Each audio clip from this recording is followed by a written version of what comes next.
بسم الله الرحمن الرحيم. الحمد لله وكفى وسلام على عباده الذين اصطفى اما بعد. شافعی کو نو مکہ کی راہ دکھلاتا رہا، شافعی کو نو مکہ کی راہ دکھلاتا رہا، گمراہان شرک کو توحید سکھلاتا رہا.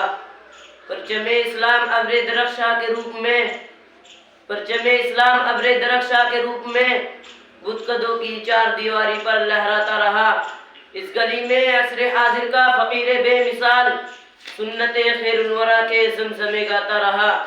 ملت اسلامیہ کے درخشندہ ستاروں، آج میں آپ کے سامنے اسلام کے ایک عظیم ثبوت اور مسلمانوں کے ایک عظیم محسن کا ذکر خیر کرنا چاہتا ہوں، جس کے فیور سے ایک عالم نے استفادہ کیا اور کر رہا ہے، جس کی بے باک زبان اور بے خوف قلم نے ہزاروں گمراہوں کو راہ ہدایت سے روشناس کرایا، جس کی بے مثال قیادت نے ملت اسلامیہ ہندیہ نے اپنے دین و ایمان کی حفاظت کے لیے تن من دھن کی بازی لگا دی اور بے مثال قربانیاں پیش کی. میری مراد حجت الاسلام حضرت مولانا محمد قاسم نانوتوی رحمت اللہ علیہ ہے.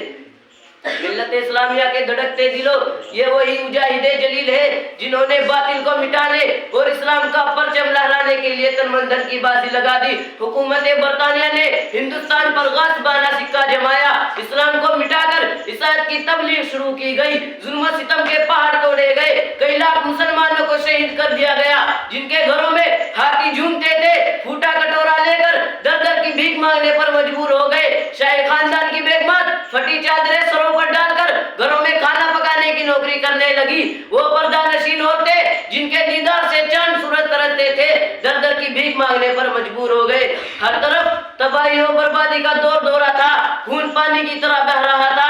گلی کوچوں میں لاشیں اس طرح پڑی تھی کہ درندے پرندے دن دہاڑے نوچتے اور کھسوٹتے تھے. مسلمانوں کو خنزیروں کی خالوں میں بند کیا جاتا تھا تو ہندوؤں کے منہ میں گائے کا گوشت ٹھوسا جاتا تھا. الغرض پوری داستان خون سے لبریز ہے. بالآخر عیسائیت کو مٹانے کے لیے دہلی میں ایک میٹنگ بلائی جاتی ہے. بصارت و بصیرت کا پیکر قاسم نانوتوی رحمت اللہ دور اندیش مشورے دیتا ہے، جس کے نتیجے میں ہندوستان میں عیسائیت کی ٹکر کے لیے فضائیں قائم ہو جاتی ہے. دوستو، اس عظیم ہستی نے عیسائیت کو مٹانے کے لیے کیا کچھ نہیں کیا. شاملی کا میدان ہے، حق و باطل کی جنگ جاری ہے. آپ میدان جنگ کے ایک کونے میں جا کر بیٹھ جاتے ہیں. حکومت برطانیہ کا ایک پٹھو موقع پا کر آتا ہے اور کہتا ہے کہ قاسم، تو نے بہت سر ابھارا ہے، اب میری چمکتی تلوار تیری خبر لے گی.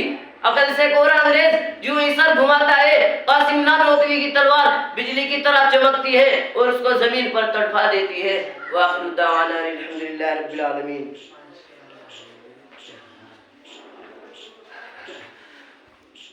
ہے کوئی ایسے